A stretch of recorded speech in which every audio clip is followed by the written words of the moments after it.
जय श्री कृष्णा। राधे राधे। अब आप सुनेंगे कृष्णा बाई की कथा, श्री कृष्णा और उनकी भक्त की कहानी। समुंदर के किनारे एक गांव में कृष्णा बाई नाम की बुढ़िया माता रहती थी। वो भगवान श्री कृष्णा की परम भक्त थी। वो एक झोपड़ी में रहती थी। कृष्णा बाई का वास्तविक नाम सुखिया था, पर कृष्णा भक्त के कारण उनका नाम गांव वालों ने कृष्णा बाई रख दिया। घर घर में झाड़ू पोछा बर्तन और खाना बनाना ही उनका काम था। कृष्णा बाई रोज फूलों की माला बनाकर दोनों समय श्री कृष्णा जी को पहनाती थी और घंटों कान्हा से बात करती थी। गांव के लोग वही सोचते थे कि बुढ़िया पागल है। एक रात श्री कृष्णा जी ने अपनी भक्त कृष्णा बाई से यह कहा कि कल बहुत बड़ा भूचाल आने वाला है। तुम यह गांव छोड़कर दूसरे गांव चली जाओ। अब क्या था, मालिक का आदेश था। कृष्णा बाई ने अपना सामान इकट्ठा करना शुरू किया और गांव वालों को बताया कि कल सपने में कान्हा आए थे और कह रहे थे कि बहुत प्रलय होगा। गांव छोड़कर पास के गांव में चली जा।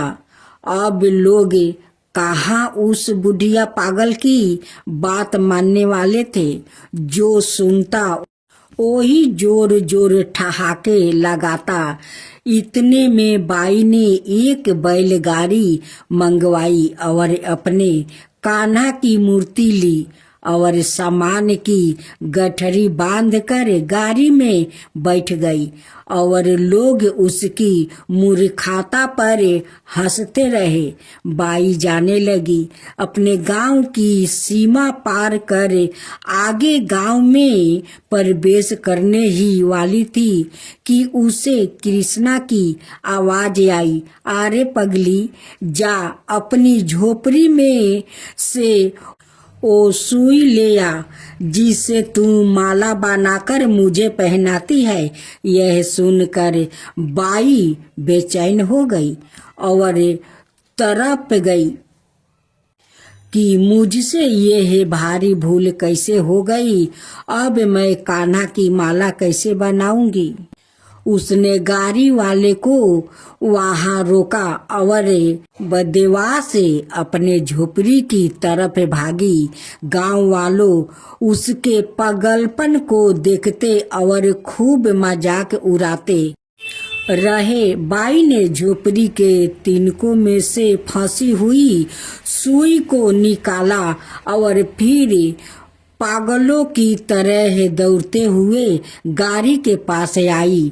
गाड़ी वाले ने कहा कि बाई, तू क्यों परेशान है, कुछ नहीं होना। बाई ने कहा, अच्छा अब चले। अरे जल्दी से अपने गांव की सीमा पार कर। गाड़ी वाले ने ठीक ऐसे ही किया। अरे यह क्या, जैसे ही सीमा पार हुई पूरा गांव ही समुंदर में समा गया। सब कुछ जल मगन हो गया। गाड़ी वाला भी अटूट कृष्णा भक्त था। यने कने पराकरण भगवान ने उसकी भी रक्षा करने में कोई विलंब नहीं किया। इस कहानी से हमें यह शिक्षा मिलती है कि प्रभु जब अपने भक्त की मात्रा एक सुई तक की इतनी चिंता करते हैं तो वो भक्त की रक्षा के लिए कितना चिंता होते होंगे। जब तक उस भक्त की एक सुई उस गांव में थी पूरा गांव बचा था।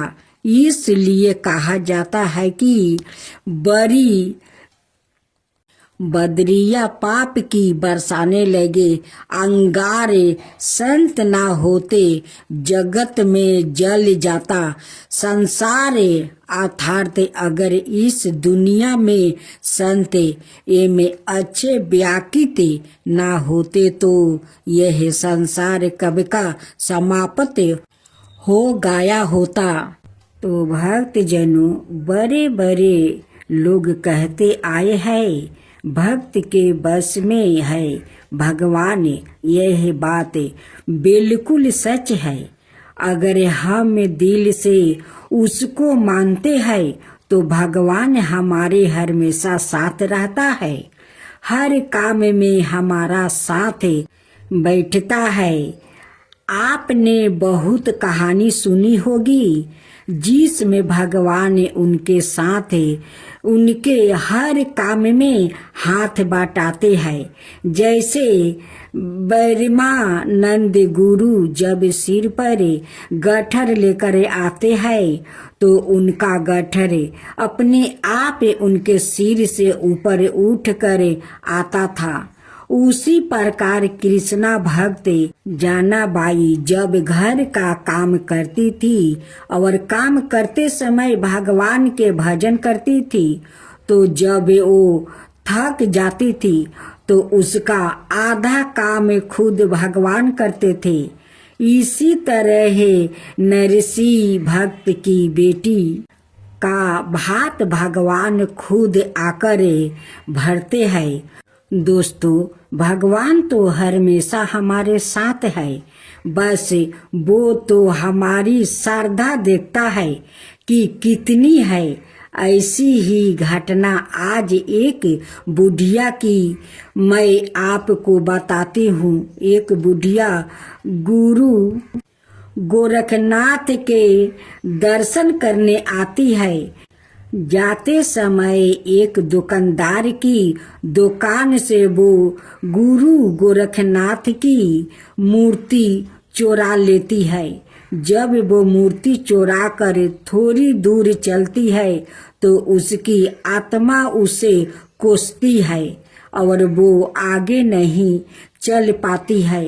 वो वापस दुकानदार के पास जाती है और कहती है, बेटा मुझे माफ कर दो, मैंने तेरी दुकान से ये मूर्ति चुरा ली थी, मुझे कोई भी सजा दो पर मुझे माफ कर दो। दुकानदार कहता है, तुम मेरी माँ के समान हो, मैं तुम्हें क्या सजा दे सकता हूँ। साजा देने वाले तो गुरु महाराज है। जब तुम यह मूर्ति चुरा कर ले गई थी तो तुम्हारा बटवा यही रह गया था जिसमें 2000 रुपये थे। उसकी कृपा हो तो कोई किसी का कुछ नहीं बिगाड़ सकता है।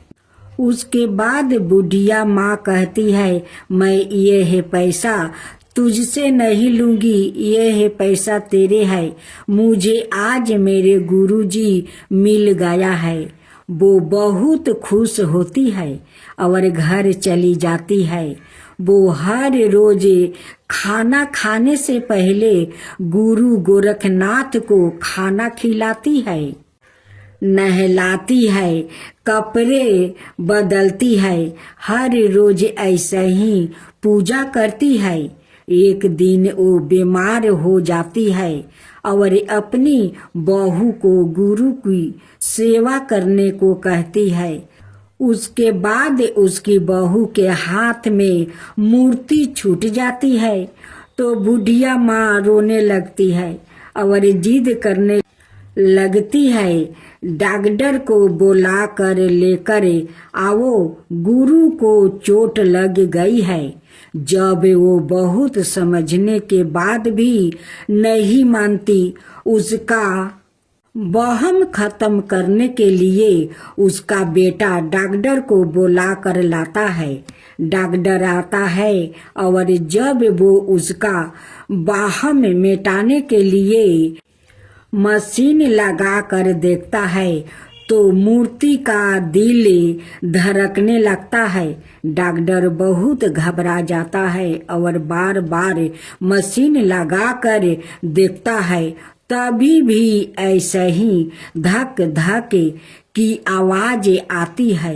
डॉक्टर बहुत घबरा जाता है और बुढ़िया माँ के चरणों में पड़ जाता है।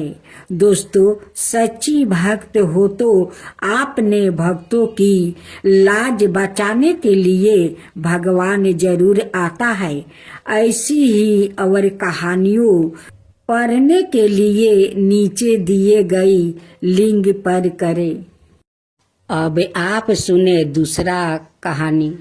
यह कहानी है बरसाना की, जहाँ राजा राजेश्वरी श्री राधा रानी जी की जन्म हुआ था। बरसाना में श्री राधा जी का एक मंदिर है, जिसके पास एक सेठ जी रहा करते थे। सेठ जी बहुत ही संपन्न थे। उनके पास सब कुछ था, आलीशान दुकान, बेभाव 3 बेटे और 3 बहुएं। सेठ जी यूं तो हर तरीके से ध्यान संपन्न थे, लेकिन फिर भी उनके मन में बड़ा दुख था। उन्हें हमेशा लगता था कि काश उनकी एक पुत्री भी होती। उन्हें लगता था अगर उनके एक पुत्री होती तो वो अपने मन की सारी बात अपनी पुत्री को बताते और पुत्री को बहुत दुलार करते।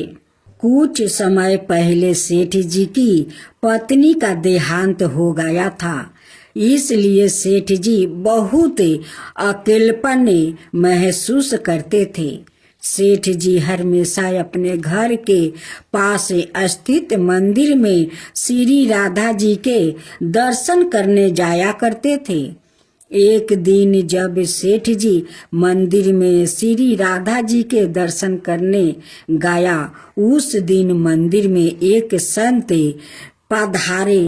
सेठ जी को कुछ उदास देखकर संत ने सेठ जी से पूछा, उदास क्यों हो बेटा?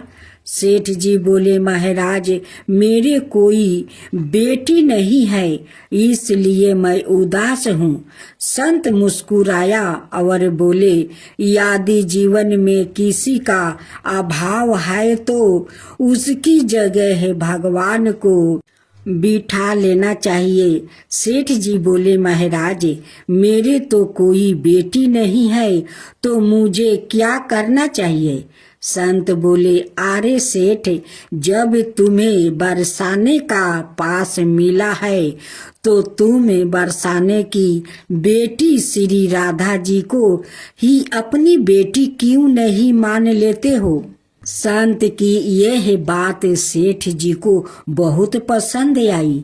उसी दिन सेठ जी ने श्री राधा जी का एक बड़ा चित्र मंगवाया और उसे अपने कमरे में लगवा लिया। अब तो सेठ जी का जीवन ही बदल गया। वो उतने बैठे सोते जागते श्री राधा जी को अपनी बेटी मानकर उनसे बातें करने लगे। उन्हें अपनी पुत्री को हर बात बताने में बहुत आनंद आता था। सेठ जी की राधा जी में ऐसी लगन लगी कि जब भी वो दुकान जाते तो श्री राधा रानी को भोग लगाकर प्रसाद पाकर ही जाते थे। शाम को लौटते तो राधा जी को प्रणाम करते, उनसे बातें करते और भोग लगाकर फिर प्रसाद ग्रहण करते और हर समय श्री राधे कीर्तन किया करते थे और हर समय प्रसन्नचित्त रहा करते थे। जब भी सेठ जी से कोई उनका परिचय पूछता तो सेठ जी कहते, 3 बहू बेटे हैं, घर में सुख सुविधा है, पूरी संपत्ति भरी भवन में रहती है, नहीं कोई मजबूरी है। कृष्णा कृपा से जीवन पथ में आती है, ना कोई बाधा। मैं बड़भागी पिता हूँ, मेरी बेटी है श्री राधा। एक दिन सेठ जी के घर में चूड़ी पहनाने वाली मनिहारिन आई। तीनों बहुओं ने बड़ी बड़ी से जाकर बनिहारिन से चूड़ियाँ पहन ली। श्री राधा जी को लगा कि आज हमारे पिता के घर में चूड़ी पहनाने वाली आई है, तो मैं भी जाकर चूड़ियाँ पहन लेती हूँ। जैसे ही तीनों बहुओं चूड़ियाँ पहन कर गई, श्री राधा जी प्रकट हो गई। बनिहारिन ने जब राधा जी का स्वरूप देखा तो वो उन्हें देखते ही रह गई। राधा जी बोली, मुझे भी चूड़ियाँ पहनाओ। बनिहारिन ने समझा इनके घर में कोई मेहमान आया होगा। यह सोचकर बनिहारिन ने राधा जी को भी चूड़ियाँ पहना दी। श्री राधा जी चूड़ियाँ पहन कर एक ओटे में जाकर अंतर ध्यान हो गई। सभी को चूड़ियाँ पहनाकर बनिहारिन हमेशा की तरह चूड़ियों का पैसा लेने सेठ जी की दुकान पर चली गई। बनिहारिन को देखते ही सेठ जी बोले, घर पर चूड़ियाँ पहनाने गई थी, यह लो तुम्हारे पैसा। सेठ जी ने बनिहारिन को हर बार के जितने ही पैसे दे दिया। बनिहारिन बोली, सेठ जी इस बार मैं ज्यादा पैसा लूंगी। मैंने आपके घर में 3 जानों को नहीं बल्कि 4 जनों को चूड़ियाँ पहनाया है। सेठ जी बोले, हमारे घर में 3 बहुए के अलावा चौथी तो कोई हाय ही नहीं। चूड़ियाँ पहनने वाली बनिहारिन बोली, यह मैं नहीं जानती, लेकिन मैंने तो चूड़ी 4 को पहनाई है। सेठ जी बोले कि बाकी के पैसे में पहले घर में पता करूँगा, उसके बाद दूंगा। बनिहारिन बोली, ठीक है सेठ जी, आप घर में पता कर लीजिएगा। यह कहकर बनिहारिन चली गई। शाम को सेठ जी घर पर पहुँचे। उन्होंने घर में बनिहारिन के बारे में पूछा। उनकी बहुओं ने कहा कि केवल हम तीनों ने ही चूड़ियाँ पहनी थी। सेठ जी बोले, मैं भी कहूँ कि चौथा तो कोई ही नहीं है। हमारे घर में जो चूड़ियाँ पहने, इस प्रकार सेठ जी यह बात भूल गया और अपने नित्य काम में लग गया। सेठ जी राधा राधा बोलते बोलते श्री राधा जी को प्रसाद का भोग लगाकर और भोजन करके सो गया। जब सेठ जी को नींद आ गई तो उनके सपने में श्री राधा जी प्रकट हो गई। राधा जी बहुत उदास थी, उनकी आंखों में आंसू थे। सेठ जी ने पूछा, बेटी उदास क्यों हो? श्री राधा जी बोली, आज मेरा मन बहुत दुखी है। मैंने आज अपने पिता का घर समझ कर यहाँ उस बनिहारिन से चूड़ियाँ पहनी थी, परंतु पिताजी अपने उदास बनिहारिन को मेरी चूड़ियों का मोल नहीं चुकाया। पिताजी अपने मुझे बेटी तो बना लिया, परंतु आपको मेरी याद नहीं आई। आपने मुझे भुला दिया, इससे मैं बहुत दुखी हूँ। यह सुनकर सेठ जी सपने में ही रोते हुए बोले, बेटी मुझे क्षमा कर दो, मुझसे बहुत बड़ी भूल हो गई है। सेठ जी तुरंत नींद में से उठ बैठे। उनकी आंखों से आंसू आ रहे थे। सेठ जी ने तुरंत तिजोरी में से पैसा निकाले और बनिहारिन के घर की तरफ चल दिया। सेठ जी ने बनिहारिन के घर का दरवाजा खटखटाया। बनिहारिन ने दरवाजा खोला।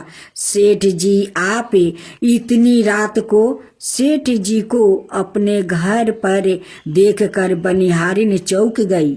सेठ जी के नेत्रा में आंसू भरे थे। सेठ जी बोले, तुम्हारे जैसा बड़ी भागी कोई नहीं है। बनिहारिन बोली, सेठ जी क्या हुआ? सेठ जी बोले, मैंने राधा जी को अपनी बेटी बनाया, परंतु मैंने उन्हें कभी अपने नेत्रों से नहीं देखा, लेकिन तुमने आज उन्हें राधा जी को अपने हाथों से चूड़ियां पहनाई है। आज तुम्हारे जितने भाग्यशाली इस धरती पर कोई नहीं है। मैं तुम्हें अपनी पुत्री की पहनी हुई चूड़ियों का मूल्य चुकाने आया हूँ। यह कहकर सेठ जी ने रुपये से भरी हुई थैली बनिहारिन के सामने रख दिया और कहा, इसमें से जो भी लेना हो वो ले लो। जब बनिहारिन ने सुना कि सवाए राधा जी उसे चूड़ियां पहनने आई थी, तो उसकी आंखों से भी आंसुओं की धारा बह निकली। बनिहारिन बोली, सेठ जी, मैं राधा रानी की चूड़िया के पैसा आपसे कैसे ले सकती हूँ? राधा रानी तो इस बरसाने की बिटिया है और मैं बिटिया की चूड़ी के पैसा आपस ना लूंगी। परंतु सेठ जी नहीं माने। सेठ जी ने रुपये से भरी हुई थैली बनिहारिन के घर पर रख आई और वहां से सीधे श्री राधा जी के मंदिर चले गए। उस दिन के बाद सेठ जी ने कुछ छोड़कर संन्यास ले लिया और अपना देश जीवन राधा जी के मंदिर में राधा जी की भक्ति करते करते बिता दिया। अब आप सुने महालक्ष्मी व्रत की कथाएं। एक गांव में एक गरीब ब्राह्मण रहता था। वो हर दिन विधि विधान से भगवान विष्णु का आराधना करता था। एक दिन उसकी भक्ति से प्रसन्न होकर भगवान विष्णु ने उसे दर्शन दिया और ब्राह्मण से एक वरदान मांगने के लिए कहा। तब ब्राह्मण ने उसके घर माँ लक्ष्मी का निवास होने की इच्छा जाहिर की। तब भगवान विष्णु ने ब्राह्मण को लक्ष्मी प्राप्ति का मार्ग बताया। भगवान विष्णु ने कहा कि मंदिर के सामने एक स्त्री आती है और वो यहाँ आकर उपले थापती है। तुम उसे अपने घर आने का आमंत्रित देना, वो महालक्ष्मी है। भगवान विष्णु ने ब्राह्मण से कहा, जब माँ लक्ष्मी सवाए तुम्हारे घर पधारेगी तो घर धन धन से भर जाएगा। यह कहकर भगवान विष्णु अंतर ध्यान हो गए। अगले दिन ब्राह्मण सुबह सुबह ही मंदिर के पास बैठ गया। लक्ष्मी माँ उपले थापने के लिए आई तो ब्राह्मण ने उनसे घर आने का निमंत्रण दिया। ब्राह्मण की बात सुनकर माता लक्ष्मी समझ गई कि यह विष्णु जी के कहने पर ही हुआ है। लक्ष्मी जी ने ब्राह्मण से कहा कि मैं तुम्हारे साथ चलूंगी, लेकिन तुम्हें पहले महालक्ष्मी व्रत करना होगा। 16 दिन तक व्रत करने और 16वां दिन चंद्रमा को अर्घ देने से तुम्हारी मनोकामना पूरी हो जाएगी। ब्राह्मण ने माँ लक्ष्मी के कहे अनुसार पर्थ किया और माँ लक्ष्मी को उत्तर दिशा की और मुख करके पुकारा, इसके बाद माँ लक्ष्मी ने अपना वचन पूरा किया। माना जाता है कि तभी से महालक्ष्मी व्रत की परंपरा शुरू हुई थी। अब महालक्ष्मी की दूसरी कथा। एक बार महालक्ष्मी का त्योहार आया। हसीनापुर में गांधारी ने नगर की सभी स्त्रियों को पूजा का निमंत्रित दिया, परंतु कुंती से नहीं कहा। गांधारी के 100 पुत्र ने बहुत सी मिट्टी लाकर एक हाथी बनाया और उसे खूब सजाकर महल बीचों बीच स्थापित किया। सभी स्त्रियां पूजा के थाल लेकर गांधारी के महल में जाने लगी। इस पर कुंती बड़ी उदास हो गई। जब पांडवों ने कारण पूछा तो उन्होंने बता दिया कि मैं किसकी पूजा करूं। अर्जुन ने कहा, माँ तुम पूजा की तैयारी करो, मैं तुम्हारे लिए जीवित हाथी लाता हूँ। इधर माता कुंती ने नगर में ढिंढोरा पिटवा दिया और पूजा की विशाल तैयारियां होने लगी। उधर अर्जुन ने बाण के द्वारा सरग से ऐरावत हाथी को बुला लिया। इधर सारे नगर में शोर मच गया कि कुंती के महल में सरग से इंद्र का ऐरावत हाथी पृथ्वी पर उतर कर पूजा जाएगा। समाचार को सुनकर नगर के सभी नर नारियां, बालक एवं वृद्धों की भीड़ एकत्र होने लगी। उधर गांधारी के महल में हलचल मच गई। वहां एकत्र हुई सभी महिलाएं अपनी अपनी थालियों लेकर कुंती के महल की ओर जाने लगी। देखते ही देखते कुंती का सारा महल ठासाठास भर गया। माता कुंती ने ऐरावत को खारा करने हेतु अनेक रंगों के चौके पुरवा कर नवीन रेशमी वस्तु बिछवाया। नगरवासियों स्वागत की तैयारियां में फूल माला, अबीर, गुलाल, केसर हाथों में लिए पंचविधि खड़े थे। जब सरग से ऐरावत हाथी पृथ्वी पर उतरने लगा तो उसके आभूषणों की धावानी गूंजने लगी। ऐरावत के दर्शन होते ही जय जयकारा के नारे लगने लगा। सायंकाल के समय इंद्र का भेजा हुआ हाथी ऐरावत माता कुंती के भवन में चौक में उतर आया। तब सब नार नारियों ने पुष्पा, माला, अबीर, गुलाल, केसर आदि सुगंधित पदार्थों चढ़ाकर उसका स्वागत किया। राज्य पुरोहित द्वारा ऐरावत पर महालक्ष्मी जी की मूर्ति स्थापित करके वेद मंत्रोच्चारण द्वारा पूजन किया गया। नगरवासियों ने भी महालक्ष्मी पूजन किया। फिर अनेक प्रकार के पकवान लेकर ऐरावत को खिलाया और यमुना का जल उसे पिलाया गया। राज्य पुरोहित द्वारा स्वास्तित वचन करके महिलाओं द्वारा महालक्ष्मी का पूजन करवाया गया। 16 आठों वाला डोरा लक्ष्मी जी को चढ़ाकर अपने अपने हाथों में बांध लिया। ब्राह्मणों को भोजन करवाया गया। दक्षिणा के रूप में स्वर्ण, आभूषण, वस्तु आदि दिया गया। तत्पश्चात महिलाओं ने मिलकर मधुर संगीत लहरियों के साथ भजन कीर्तन कर संपूर्ण रात्रि महालक्ष्मी व्रत का जागरण किया। दूसरे दिन प्रात राज्य पुरोहित जी के द्वारा बड़े मंत्रोच्चार के साथ जलाशय में महालक्ष्मी जी की मूर्ति का विसर्जन किया गया और ऐरावत हाथी को सम्मान विदा कर इंद्रलोक भेज दिया गया। अब आप सुने गणेश जी की कथा। एक बुढ़िया थी, वो बहुत ही गरीब और अंधी थी। उसके एक बेटा और बहू थे। वो बुढ़िया सदाए गणेश जी की पूजा किया करती थी। एक दिन गणेश जी प्रकट होकर उस बुढ़िया से बोले, बुढ़िया माँ, तू जो चाहे सो मांग ले। बुढ़िया बोली, मुझसे तो मांगना नहीं आता है, कैसे और क्या मांगूं।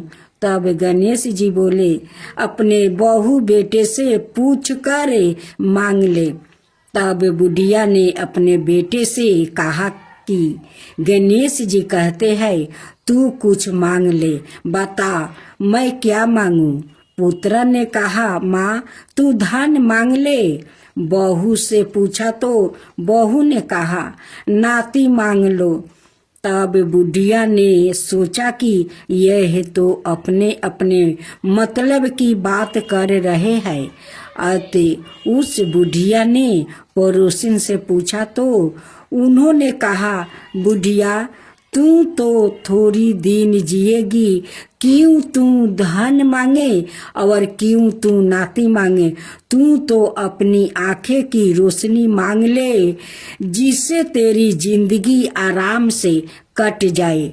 इस पर बुढ़िया बोली, यदि आप पसंद है तो मुझे 9 करोड़ की माया दे, निरोगी का काया दे, अमर सुहाग दे, आंखों की रोशनी दे, नाती दे, पोता दे और सब परिवार को सुख दे और अंत में मोक्ष दे।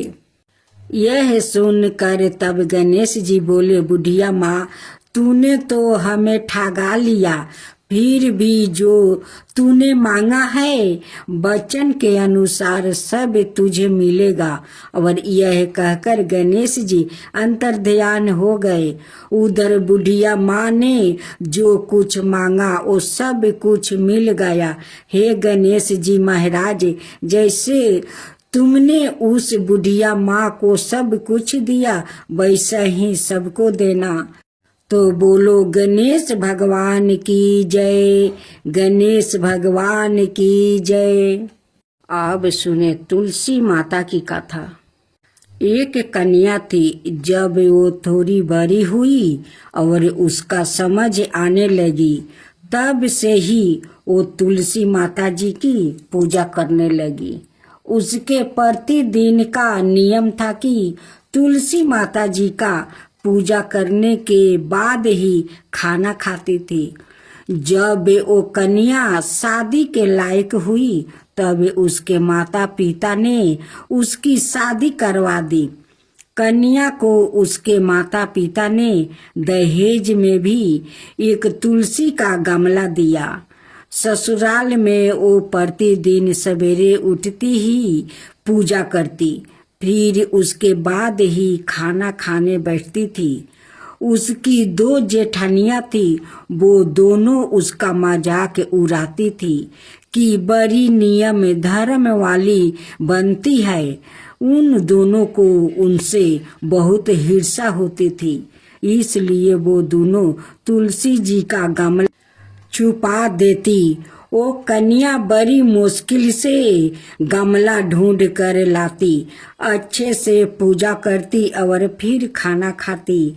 वो गमला ढूंढ कर ले आती तो एक दिन तो उसकी जेठानियों ने क्या किया कि गमला ही दूर फेंक दिया। कन्या ने खूब ढूंढा पर उसे गमला नहीं मिला। वो बहुत ही परेशान हो गई। उस दिन तो उसने खाना भी नहीं खाया। उसका नियम जो था, उस कन्या की सच्ची भक्ति देखकर तुलसी माता उसे बहुत प्रसन्न हो गई और उसके कमरे में तुलसी माता का गमला प्रकट हो गया। अगले दिन सुबह जब वो उठी तो क्या देखती है कि उसके खाट के चारों कोने पर तुलसी माता का गमला आ गया है। यह देखकर वो तो बहुत प्रसन्न हो गई कि अब मेरी तुलसी माता को कोई चुरा नहीं सकेगा। पूजा करने के लिए भी कहीं और जाना नहीं पड़ेगा। और कोई मेरी तुलसी माता को फेंक भी नहीं सकेगा। वो तो जल्दी से उठ कर स्नान करती है और तुलसी माता की पूजा कर लेती है। जब वो खाना खाने बैठती तो उसकी जेठानिया मजाक करने लगी कि लो देवरानी का नियम धर्म पूरा हो गया।